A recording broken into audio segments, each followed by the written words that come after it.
This double victory earned the Mamluks the image of the defenders of Islam. It was further strengthened as I'm not gonna lie, that's kind of fire. The Islamic World in 18 minutes, guys. In late antiquity, no one could envision that a vast civilization would emerge from the desert landscape of the Arabian Peninsula.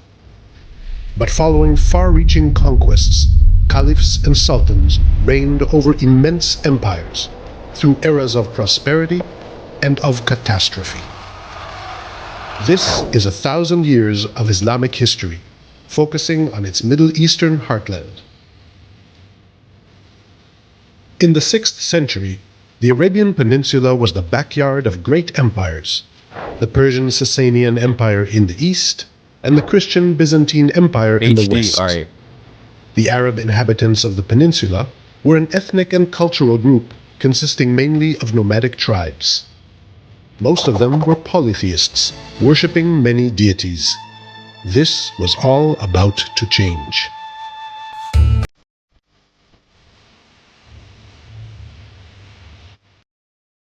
Around 570 CE, Muhammad was born in the city of Mecca. According to Muslim tradition, he was chosen by God to serve as the last prophet in a line of prophets, including Abraham, Moses, and Jesus. Muhammad was to spread.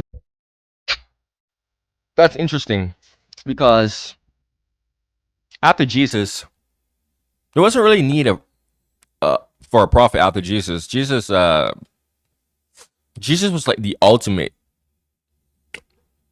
literally the ultimate, like, bruh. Like, at that point, it's like, bruh, that's just on you if you don't believe that anymore. That's like the whole point of Jesus. I'm just saying this as a summary because I talked about this before in my previous reactions, but which is one of the things that's like interesting to me in Islam. I think I had people a long time ago explain this to me in my comments where they told me, well, over time, Christianity and the Bible itself just got corrupted. I'm just saying from the Muslim perspective, based on what I remember, that over time it got corrupted. So because of this, there was a need for like one final prophet. Which is like, okay, well, again, the one thing about Islam that I really is, to me personally, is the whole Jesus, like how they view Jesus. Like, I already explained this, why I like, from my perspective, Jesus in Christianity makes sense. I've done so many The Real Historical Jesus reactions that you can go check. They're like long, okay, like a good hour long, guys, a good hour long, okay. But if you really want to hear that, because I don't really feel like repeating that here, but you could go watch those videos, okay. You could go watch those reactions. I'll probably put it at like the end, like end of this video, like end screen. If you're really curious, you can't find it, you could just search The Real Historical Jesus reaction and then put my YouTube channel name, and you'll see my reaction to that, where I talk about Jesus and how I like why Jesus makes sense. But that's my main problem with Islam. It's just like the whole Jesus thing. Everything else is kind of like, okay, I see eye to eye to that, you know. Monotheism in its true form among the Arabs. Tradition holds that over many years, the Quran was revealed to the Prophet in segments and was later compiled into the central book of Islam. Segments. I didn't know that. I thought the Quran was revealed just entirely. I didn't know that it was revealed in segments. Why segments? That's interesting. At first, Muhammad was persecuted, but after migrating to the city of Medina, an event that marks the beginning of the Islamic calendar, he formed the new religion consolidated the Muslim community, waged wars against idolaters, and united the Arab tribes into a Muslim nation. Muhammad died in 632. It was a time of crisis. Who would succeed the religious, social, political, and military leader? The question of rightful leadership will continue to be a central theme in the Islamic world throughout the ages. Bro, I already done like so many reaction to this shit that I'm just like, yep. The Rashidun Caliphate. Muhammad's heirs established the title of Caliph, meaning successor. The first four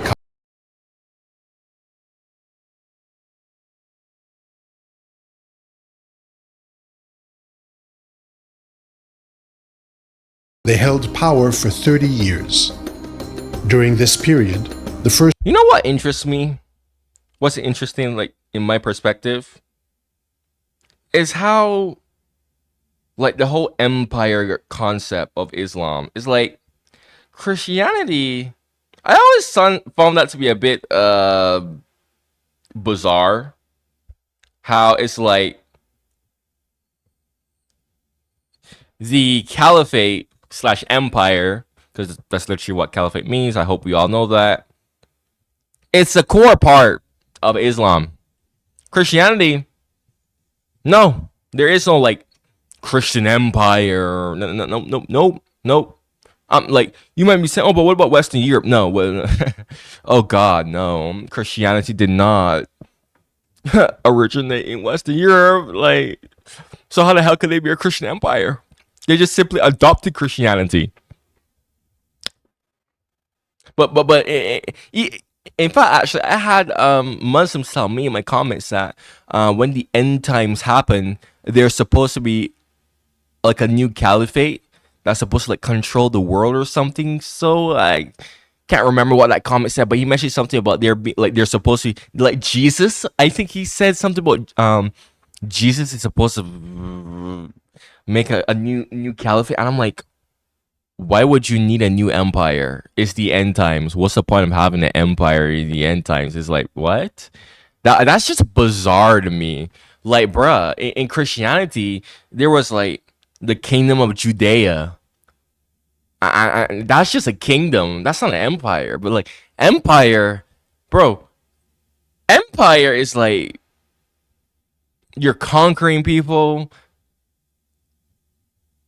You know, when we think of empire, we think of like bad. Like we don't think good when we think empire. We usually think like bad. That's why it's really bizarre to me. You know, Muslim state.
Hundreds.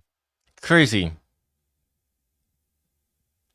how like that is just has you'd think that it would be something to do with the Quran, but no.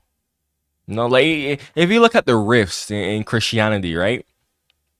It's not even 9 times. I think I would say like all the rifts in Christianity, it's just based on interpretations of the Bible and how people interpret it. And people be like, well, you have the wrong interpretation of the Bible. I'm gonna make my own denomination of Christianity. A lot of it is because of that. It's not all, to be honest. I would say all. Uh, well, no. There's the Anglican Church. The Anglican Church, um, Henry VIII.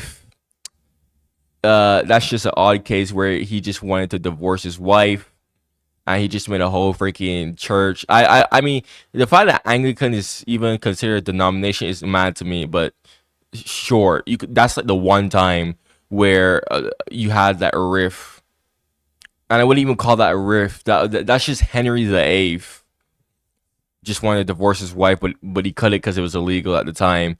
Because technically that's an interpretation of the Bible, but Henry just wanted excuses. So I don't know if you want to count that or not. But still, Christianity, it's like at least like the riffs make sense, but the whole Sina like Sunni Shia divide is it's kind of it's like you guys still can't figure this out. Like you can't figure this out, bro. Like how is that so hard to figure out? Really blows my mind because Prophet Muhammad. I mean, the guy was alive, recorded so much documents. I mean, he was recorded so much. That's why it's perplexing to me how people are still like arguing like who the hell his rightful successors were. I'm like, bro, how the hell was this not figured out in the first place? 61. Again, you are free to enlighten me in the comments. The Umayyads, an Arab family that settled in Syria, came to power and ruled for 90 years. The Islamic capital moved from the Arabian Peninsula to Damascus. The new authority brought with it a new political system, a dynasty, where the position of caliph is passed down from father to son. The Umayyad dynasty led the second wave of conquests, establishing an empire that stretched from Central Asia to the Iberian Peninsula. The Muslim defeat to Frankish forces in the Battle of Tours marked the end of Muslim expansion in the West, preventing the Islamization of Western Europe. The Caliph Abdul Malik strove to centralize power in Damascus, strengthen the Arab identity of the empire, bolstered its administrative system, and initiated construction projects, notably the Dome of the Rock in Jerusalem. But social and political divisions, rebellions, and civil wars shook the Umayyad Caliphate. In the Battle of Karbala, the Umayyads murdered Ali's son, delivering a resounding and formative blow to the Shias. Finally, in the mid-8th century, the various oppositions to the ruling power organized into a military force that brutally massacred the Umayyad family.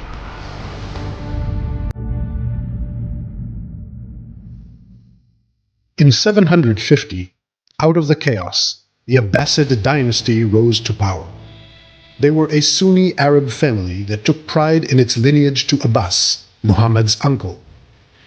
The period of upheaval had come to an end.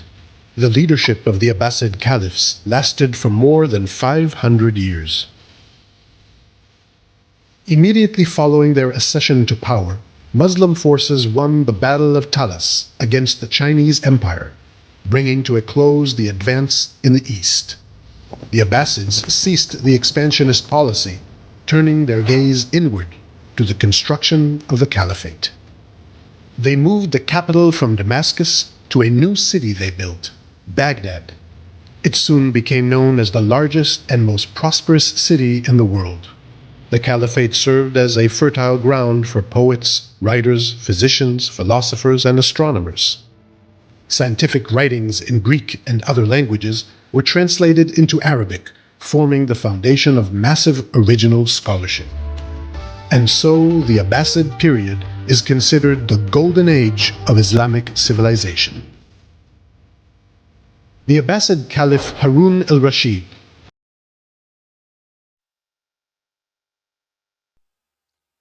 You know,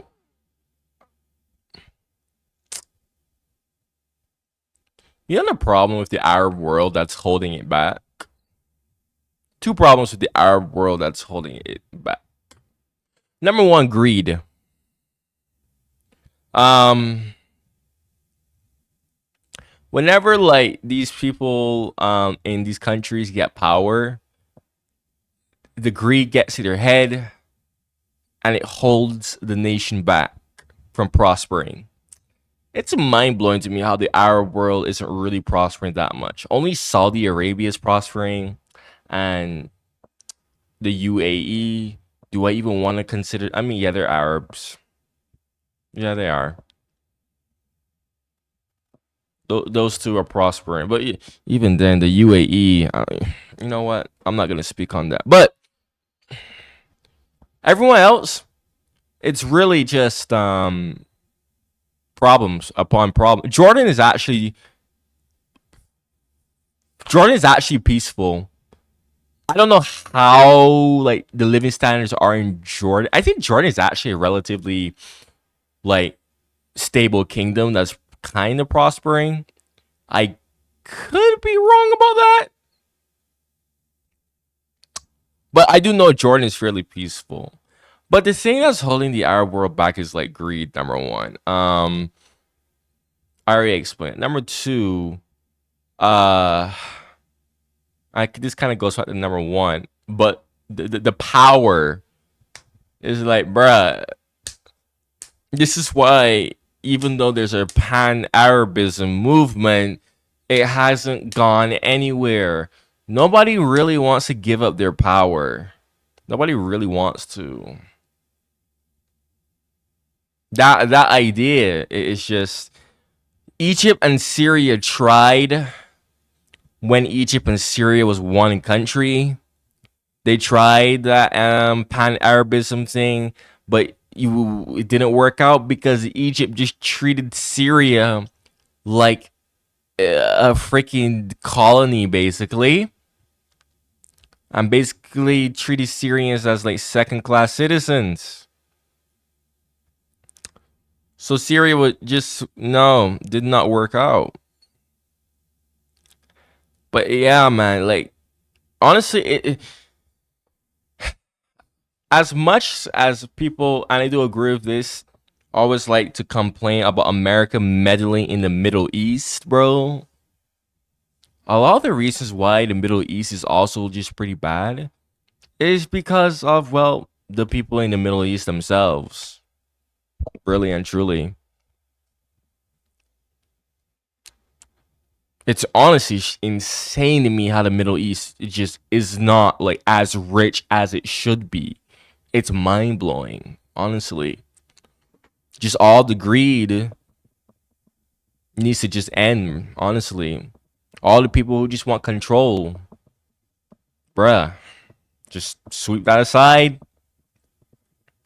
Work together. That can never happen. That can never happen. Never will happen. Nobody wants to. Unfortunately.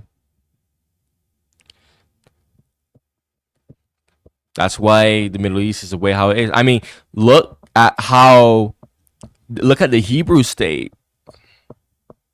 We have certain countries that are recognizing the Hebrew state. Mind blowing, bro. Mind blowing. I'm not gonna say the name of that Hebrew state, but we all know who I'm talking about. The fact when I've heard that that Arab countries, like some Arab countries, started normalizing relations with that Hebrew state, I was mind blown. I was like, what? I'm like, I know they have a lot of problems amongst each other and a lot of infighting and whatnot and a lot of divide, but I saw that one Hebrew state was the one thing where they all agree that hell no. Like, hell no, none of us like would never normalize relations. So when I heard that some Arab countries were normalizing relations with that Hebrew state, I was like, wow. I was actually stunned. And that's the problem with the Arab world. People just doing their own thing and just disregarding the others, what's in their own interests, even though there's a pan-Arab movement. I could go on and on about this, to be honest, but the reason why I'm bringing this up because it's just kind of sad to see what the Arab world has turned into. You know, ever since I first learned about the Golden Age, it's like, wow, this place was awesome. And then you just see it today, and it's like, wow, what the hell happened? It's pretty sad. It's honestly sad.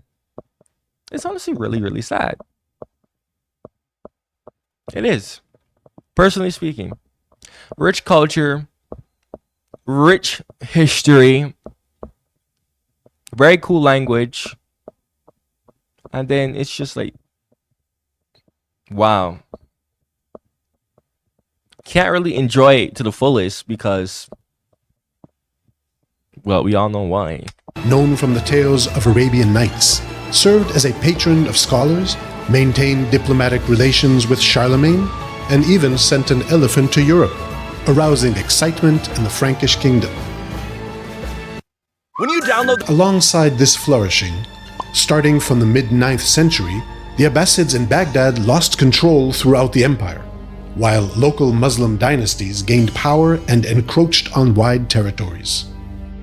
Gradually, the Caliph lost political and military power and became a mere figurehead. In addition, Arab exclusivity in the Caliphate weakened as Persian and Turkic elements gradually rose to prominence. The Islamic story ceased to be only Arab and became a multicultural one. Oh, wow. Yeah. Ooh.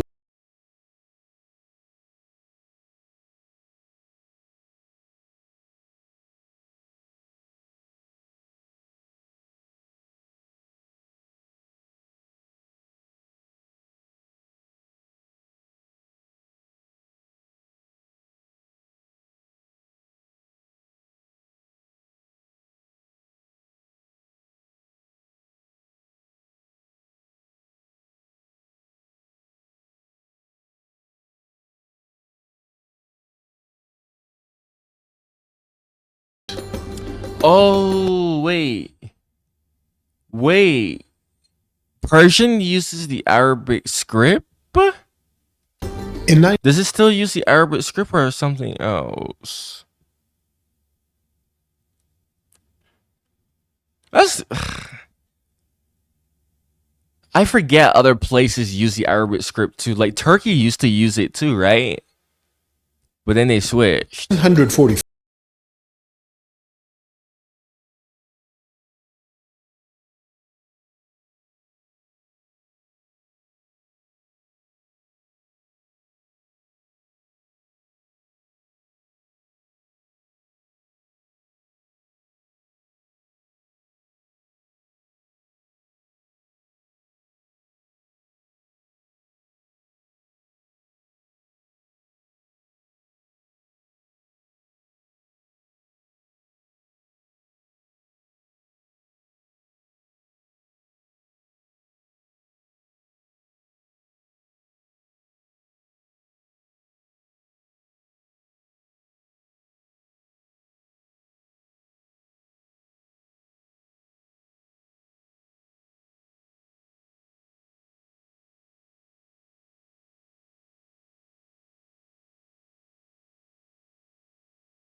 In the 10th and 11th centuries, political and climatic challenges struck the steppes of Central Asia, stirring the movement of tribes of Turkic peoples. They were nomadic, economically based on horses and other livestock, and excellent mounted archers. Many came into the Middle East. The process was threefold: conversion to Sunni Islam, migration, and political takeover. In 1055, the Seljuks, a Sunni Turkic family, took control of Baghdad and removed the Shia Buyids. They assumed the title of Sultan, which will remain central in the Middle East for centuries to come. The great Seljuks ruled over a wide empire, but similar to the Buyids, they did not depose the Abbasid Caliph, but controlled him. In fact, the Seljuks defended the Abbasids against the Shia Fatimid threat and became the agents of a Sunni flowering. That's very intriguing. This indicates the Why didn't they not do it? symbolic centrality of the Abbasid Caliph Wait. and his role as an exclusive source of legitimacy in the Sunni Muslim world. Interesting. If anyone could give me more details on that in the comments, please let me know. This is very In intriguing. 1071, at the Battle of Manzikert, the Seljuk Sultan defeated the Byzantine Emperor. Anatolia was opened to the Turkic tribes. In the following centuries, Greek Christian Anatolia was transformed into a Turkic Muslim land. The most prominent political power of the region was the Sultanate of Rum, a Seljuk branch. The bedrock of modern Turkey was formed.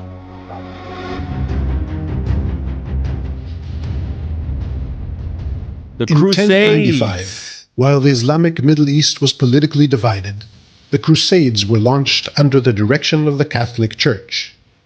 Their declared goal? Liberating holy places from the hands of Muslim infidels. European forces occupied Jerusalem and established several states on the shores of the Mediterranean Sea.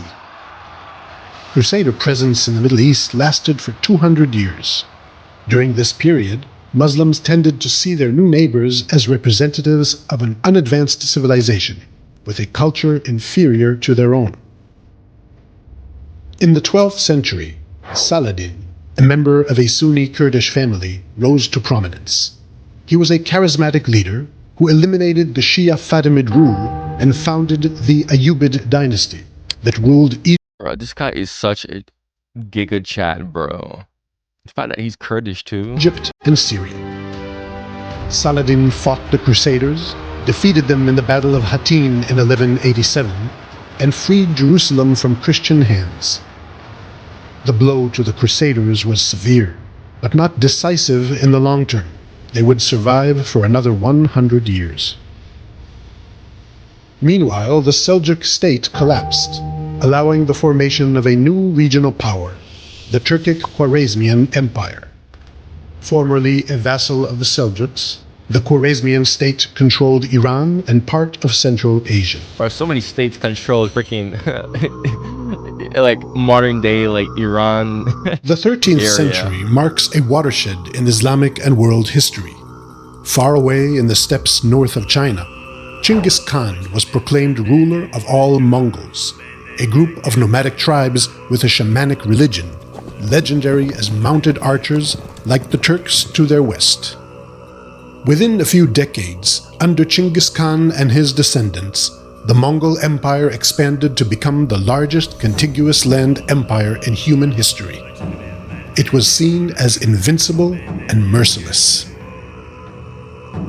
In an ill-advised move, the Muslim rulers of the Khwarezmian Empire executed Mongol merchants. The ensuing bloodbath brought the end of the empire. By the mid-13th century, the Mongols ruled Iran, the Caucasus, and most of Anatolia. The Mongol ruler Hulagu Khan, Genghis Khan's grandson, demanded that the Abbasid Caliph surrender. The Caliph refused to submit to the non-Muslim hordes. In 1258, Hulagu besieged Baghdad, razed it to the ground, and massacred its inhabitants. The great library of the city, known as the House of Wisdom, was no more, marking the end of the Islamic Golden Age. Bruh, how many libraries, like so many important libraries, bruh, were lost to time? Holy shit, man. Oh my gosh. You have this, and then the Library of Alexandria. Oh my gosh, bro. The amount of knowledge that we've lost through destruction of cities, it's criminal. The Abbasid Caliph was rolled in a carpet and trampled by horses. 500 years of Abbasid leadership had come to an end. Wow. Hulagu turned to Egypt. There, the Ayyubid dynasty of Saladin was overthrown and replaced by a new power, the Mamluk Sultanate. The Mamluks were Turkic slave soldiers who were brought from the steppes, converted to Islam, and served as an important military force for Muslim rulers beginning in the 9th century. In 13th century Ayyubid Egypt, this elite warrior class gained political power, and slaves became masters. In 1260, at the Battle of Ain Jalut, the Mamluks defeated the Mongols, unprecedentedly halting their advance. The Mamluk Sultan Baybars, who played an important role in repelling the Mongols, also managed to crush the Crusaders, paving the way for their final collapse. This double victory earned the Mamluks the image of the defenders of Islam. It was further strengthened as I'm not gonna lie, that's kind of fire. That's fire. That's fire. Re-established the Abbasid Caliphate in Cairo, though it played a marginal role. The Mamluks continued to rule for 250 years. By the end of the 13th century, the Mongol Empire splintered into local Mongol dynasties, led by the descendants of Chinggis Khan. Some of these dynasties, as well as many of the elites, converted to Islam and adopted Turkic dialects. This was the case with the Ilkhanid dynasty, descendants of Hulagu, who ruled from Anatolia to Iran. The Ilkhanids proved that the Mongols were not only brutal conquerors, but agents of economic, cultural, and intellectual prosperity. The Ilkhanate collapsed in the 14th century and was replaced by an empire created by the cruel Turco-Mongol conqueror Timur. The Timurids proved yet again that brutality and cultural flourishing are not mutually exclusive. The empire survived in some form until the end of the 15th century. Bro, Timur the GOAT, bro. I need to read some books on this guy.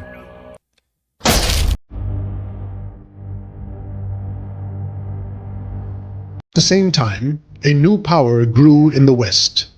Around 1300, a man named Osman emerged as the leader of a small Turkic Muslim principality in Anatolia. Osman and his descendants fought the Byzantine Empire and conquered territories in Anatolia and the Balkans, creating the Ottoman Empire. In 1453, it conquered Constantinople in a move that ended 1,000 years of Byzantine rule and is sometimes considered to mark the end of the Middle Ages. Constantinople, later Istanbul, became the new Turkish capital. The Ottoman Sultan Seljuk capital. It wasn't Turkey yet. Nationalism wasn't around yet. So it was Ottoman capital. Grim tripled the size of the empire, making use of newly invented gunpowder technologies. In 1517, he captured Cairo and executed the last Mamluk Sultan. Terminating the Abbasid Caliphate of Cairo, Selim declared himself Caliph, the new leader of Sunni Islam. The Ottoman Empire spread over vast territories in the Middle East, North Africa, and southeastern Europe. In the 16th century, two empires formed to its east: the Shia Safavid Empire, which is considered the foundation of modern Iran, and the Mughal Empire that ruled India. These three Islamic powers, known as the Gunpowder Empires, were strong and stable in the early modern period. The Ottoman Empire, the last caliphate in the history of Islam, survived for 600 years and fell only in the 20th century, following the First World War. So sad, because the Ottoman freaking Empire joined the First World War to not fall apart. Oh my god. God had other plans, honestly. Like I said, I was gonna do this video, and I did. So, yeah, guys. Right now, usually what I do is I would pre-record like 4 or 5 videos, edit them, upload them, but I'm not doing that right now for a good couple of weeks. My concussions kind of just messed up my whole routine. I'm just recording like one video, editing it, posting it. So yeah, as soon as I'm done recording this, editing it, posting it, because I can't sit in front of a screen too long. Sitting in front of a screen for an hour, like, nah, bro. I gotta give my head some breaks. Yeah, so. But anyways, if you have any videos like this that you would like to hear my reaction to, hear what I have to say, you can always comment it in the comments below. Eventually, I'll get to it. Excellent video. I did react to this one, Medieval Europe in 1,000 Years. You can go check that one out after this. If you're new to my channel, you like what I have to say. God,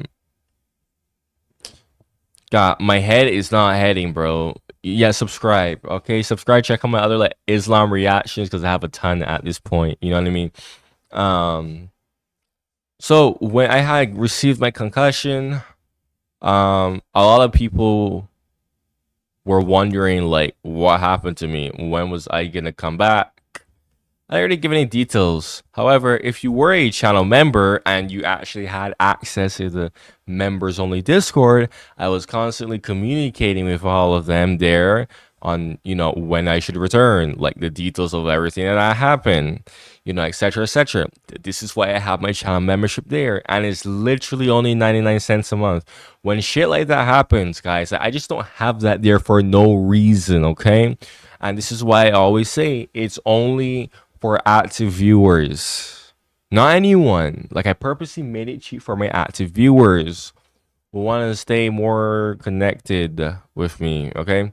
So yeah, it's literally, you could click the link in the description or pin comment if I don't forget, or you could just go on my channel page and click join. You'll see the video where I explain all the perks that you get when you're a channel member. But anyways, man, thank you for watching and goodbye.